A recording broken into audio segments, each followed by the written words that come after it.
Edit करी न हम मशीन से हमारे ने खातिर तोहका बनाई हमारे ने खातिर तोहका बनाई न डायरी फिल्टर 30 के हमारे ने खातिर तोहका बनाई न डायरी फिल्टर 30 के।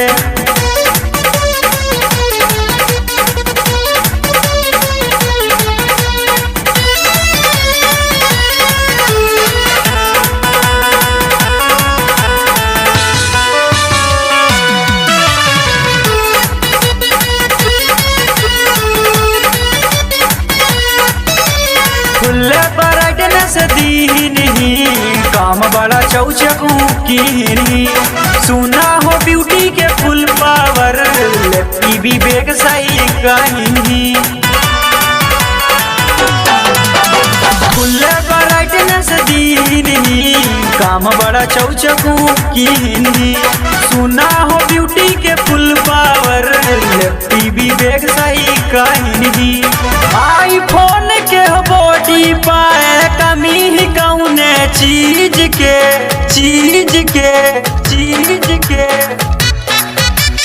हमारे ने खातिर तोहका बनाई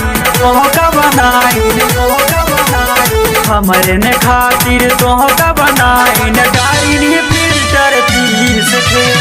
हमारे ने खातिर तोहका बनाई न डायरी फिल्टर 30 के।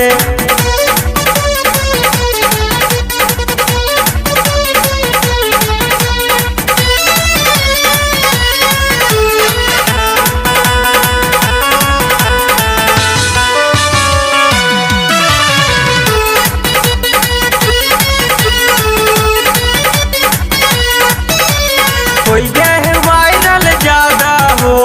छोड़ के न जावा करवादा हो हमहू कहो कि फुल टेंशन ऐसा चारी जवानी का न बाटा हो कोई गए वायरल ज्यादा हो छोड़ के न जावा करवादा हो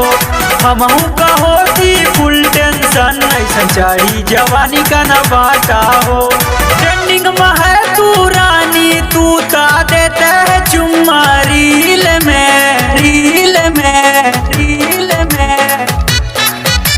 हमारे ने खातिर तोहका बनाई हमारे ने खातिर तोहका बनाई न डायरी फिल्टर 30 के हमारे ने खातिर तोहका बनाई न डायरी फिल्टर 30 के।